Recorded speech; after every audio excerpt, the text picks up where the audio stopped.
مرحبا، كيفكن؟ معكم ماريا من ست اللبنانية النشيطة. بتمنى اللي بعد ما اشترك بالقناة يشترك ويفعل زر الجرس. رح نعمل كتير وصفات طيبة وصحية وعلى الطريقة اللبنانية كمان. اليوم وصفتنا هي المكدوس. المكدوس هو باذنجان بيسلقوه بطريقة، ببردوه، بيحشوه جوز وفليفلة حمراء، وبيستعملوه بكتير وبيكبسوه أكيد. بيستعملوه بكتير اكلات، فينا نتروقه، فينا نتعشاه، في يكون مع اللحوم المبرده، فينا ناكله هيك لحاله. انا بعشق المكدوس، كنا دايما نشتريه، ودايما في شغله فيه، مثلا مرات يكون مالح، مرات زيت زيتون تبعه مش اصلي مغشوش. بتعرفوا التجاري بيبقى شيء وشغل البيت شيء تاني. نحن اليوم رح نعمل اسهل طريقة للمكدوس وبطريقة كتير صحية. بتمنى تشوفوا هالفيديو وتجربوها. الوصفة بتعقد، ما بتاخد معكم شغل، مزبوط في إلها كذا ستيب، بس كل مرة بنعمل مرحلة وبنتركها. بنكبس المكدوس وبناكل بعد كذا يوم شي كتير كتير طيب، وفينا نحتفظ فيه سنة واثنين. وذوقوا. مرحبا، صباح الخير، اهلا وسهلا فيكم بصفحتنا، صفحة الست اللبنانية النشيطة. اليوم عنا هيدا الباذنجان، شايفينه؟ رح نعمل منه اطيب مكدوس. اول ستيب رح شيل بس هيدا العرق لحتى ما يعذبني بالسلق. اوكي، ما رح شيل هيدا الاخضر، رح خليه، رح احتفظ فيه. هلا بعد شوي بقلكن ليش، بس رح شيل هيدا العرق. اوكي، بهيدي الطريقة. بطنجرة على نار عالية عالية كتير رح نحط مي مغلية أفضل، أو رح ننطر إنه المي تغلي. أنا هون عندي مي مغلية، نبريق المي، وهي كمية الباذنجان اللي عندي رح نزلها. هلا الباذنجان فاش على المي، اللي رح أعمله رح نزل صحن أو أي شي تقيل لحتى كل كمية الباذنجان تغمر المي وتستوي بسرعة، وما يكون في باذنجان من تحت مستوي ومن فوق مش مستوي. وافضل اذا بغطي الطنجرة كمان، ما بضيف لا ملح لا زيت ولا اي شيء. بنفس الوقت رح عبي جات مي لحتى دغري برد الباذنجان بس يستوي. ما رح انطر بس يستوي الباذنجان عبي الجات مي لحتى ما يهري معي ويكفي استوائه بقلب المي السخنة. حتى لو طفيت الغاز، الباذنجان رح يكفي طبخه واستوائه من جوا، وهذا الشيء رح يأثر على نوعية الباذنجان اللي عنا ورح يصير نوعه مهري. فنحن ما بدنا هيدا الشيء، رح نحضر الجاد. والباذنجان اصلا ما بياخد كتير وقت على السلق، 10 دقايق ربع ساعة حسب الكمية. وهلا بعد ما انسلقوا دغري رح نزلهم بالمي المسقعة، حتى رح افتح عليهم المي المسقعة لحتى يبردوا بسرعة. مثل ما قلنا، اذا ضلوا بلا ما نسقعهم دغري، ليكوا كيف استوى الباذنجان. اذا ضلوا بلا ما نسقعهم دغري، الباذنجان من جوا رح يضل فيه الحماوه والسخونه يلي رح تخليه يكفي استوائه وبعدين رح يهري. اوكي، هيدي تاني خطوه. الثالثه اللي رح اعمله هلا، شايفين هي حبه الباذنجان، رح نشيلها هيك، رح تنقل معي بكل سهوله. ليش؟ لانه الباذنجان مستوي منيح. اوكي، سكر المي.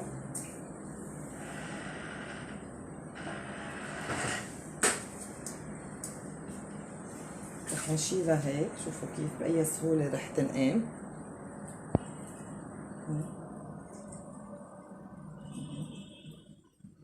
شوفوا اللون الحلو يلي ضل تحت العرق الأخضر، حافظ على لونه. أخذوا معي 6 دقايق على النار، 7 دقايق، ما أخذوا كتير لأنه كميتي بسيطة.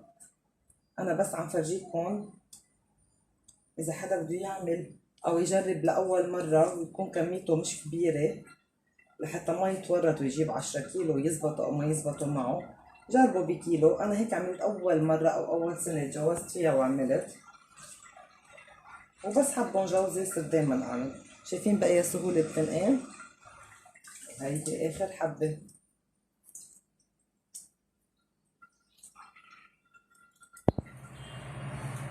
شوية ملح خشن، هيدي معلقة شاي صغيرة رح حط فيها الملح هيك.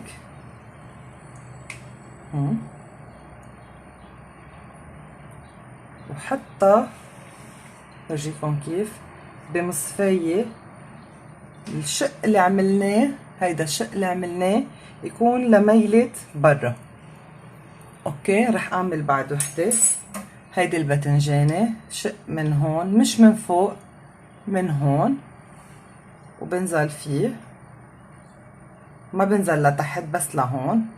بفتحها شوي هيك، ورح حط فيها ملح خشن. برجع بعيد معلقة صغيرة، معلقة شاي ملح خشن. ما بيزبط غير نوع ملح الناعم ابدا ما بيزبط، بيهري الباذنجان. ورح حطهم بترتيب لحتى ما يتجعلك ويطلع منظرهم مرتب. بس بدي شيلهم لانه نحن بدنا نخليهم يوم او يومين او 3 حسب الكمية وحسب قد ايه ضاغطينه. هيدي بعد وحدة شقيتها. هيدا الملح رح اعبيها ملح، معلقة صغيرة مثل ما قلنا. هيدي تبعت الشاي هيك، زبط لها شكلها وحطهم هيك. هيدي هي الكمية اللي انا عملتها، صفيتهم بطريقة مرتبة. دايما الوجه مثل ما قلنا اللي فتحناها لما يلي برا، هذا الشيء بيساعد انه يطلع المي منه. بحط صحن فوقهم ورح حطهم بجار، بس قبل رح احط شيء علي الجار عن كعب المصفية عن كعب الجاد قصدي، سوري. ليش؟ لحتى بس تنزل المي ما يرجعوا يدقوا بالباذنجانات يبطلوا ينعصروا. ورح نحط اي شيء تقيل كتير، اوكي، لحتى نعمل ضغط. من بعد ما حطيناهم بالمصفية حطيناهم بجاد، فوقهم صحن، بنحط فوق الصحن اي تقل. انا هون استعنت بمرتبان كبير، عبيته مي ليصير في ضغط منيح. فيكم تستعينوا باي شيء حسب الكمية اللي عندكم اياها. فيكم تحطوا كيس رز، 5 كيلو رز، جالون مي، حسب الكمية قديش انتو عندكم اياها. انا الكمية اللي عندي اياها ديجا قلت لكم صغيرة، مشان هيك بس رح استعين بهيدا الشيء. كل شوي رح فرجيكم كيف رح ينزلوا مي وكيف رح اتخلص من الميات، وفيني ارجع كفي شغل فيهم بعد 3-4 ايام. مرقوا اول ساعتين. هلا رح شوف انا وياكم قد ايه نزلوا كمية مي. اول شي خليني اشوفهم كيف عم ينضغطوا. اكيد بعد بدنا وقت كتير، بس اول ستيب انه نشوف هيدا.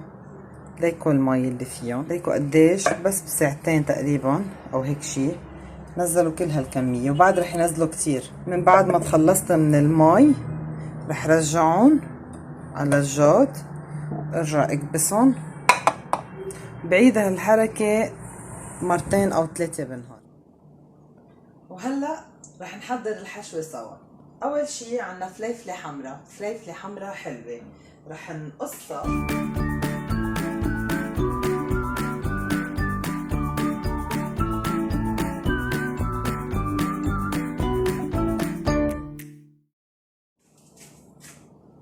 رح اتخلص من كل البذر، اوكي. هيدا البذر ابدا ما بيسوى. قطعهم هيك عشوائي لانه هلا بدي ارجع اطحنهم. وهيدا الراس كمان اكيد ما بكبه لانه عندي كل هيدي الشقف بدي اياهم، ما رح نضيع ولا حبة ولا نقطة. هلا اللي رح اعملهم رح افرمهم بالمكنة. فيها تكون مكنة على الايد او على الكهرباء. انا ملاقيه الكمية مش محرزة، لا اعملهم على الكهرباء مع انه عندي اياها المكنة ونفس الشيء. وهذا الفلفل نحن هلا تاني يوم كبسنا فيه المكدوس وحطيناه ليصفي. كبسناه يعني ضغطناه. هلا رح اعمله انه رح هدول كمان حطهم ليصفوا الفليفله الحلوه لتكب كل ميتها. خليني افرجيكم كيف كمان.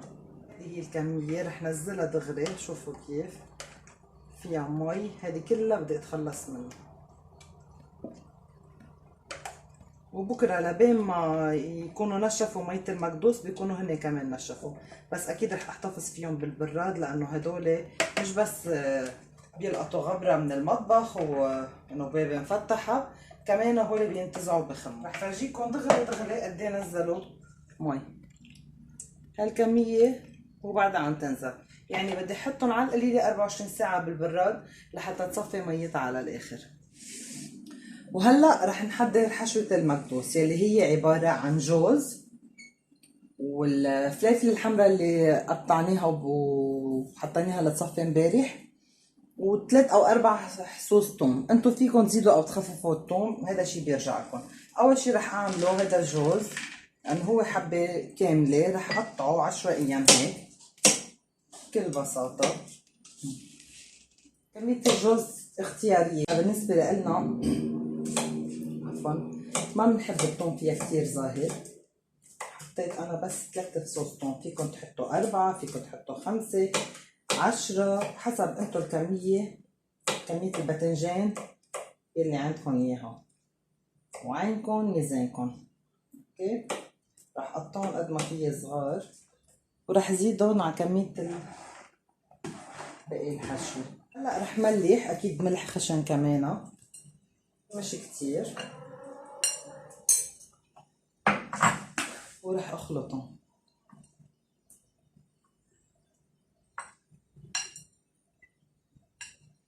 وهلا رح بلش احشي هذا الباذنجان الفتحه اللي عملناها، رح نعبيها حشوه كمان. هيدا الشيء نسبي، عينك ميزانك مثل ما بيقولوا. انا بالنسبه لإلي اول ستيب بحطهم بصحن وبعدين فضيهم بالمرطبه. كمان رح اعمل بعد وحده قدامكم. الجوز والثوم ما في خبركن على الريحه مع الفليفله ميكس. نحن بنحب طعمة الفليفله فيها كتير، مش بس الفليفله يعني كل الحشوه فيها طيبه.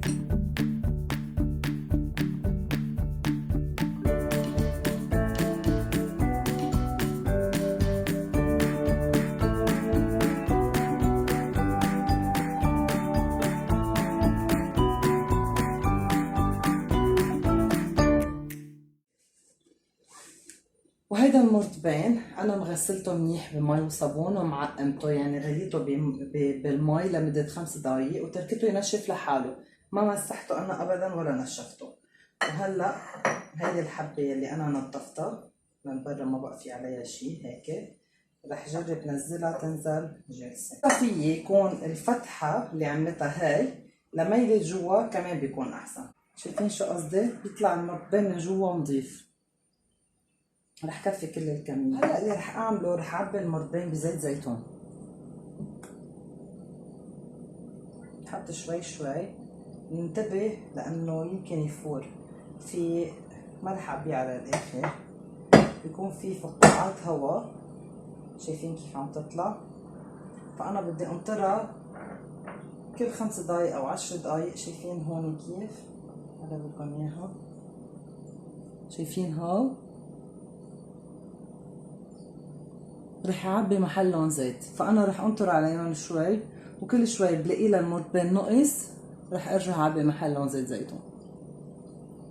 وهول المكدوس من بعد ما عبيناهم وسكرنا المرطبين كتير كتير منيح، رح احتفظ فيهم بالخزانة، مش ضروري احطهم بالبراد، بخزانات المطبخ.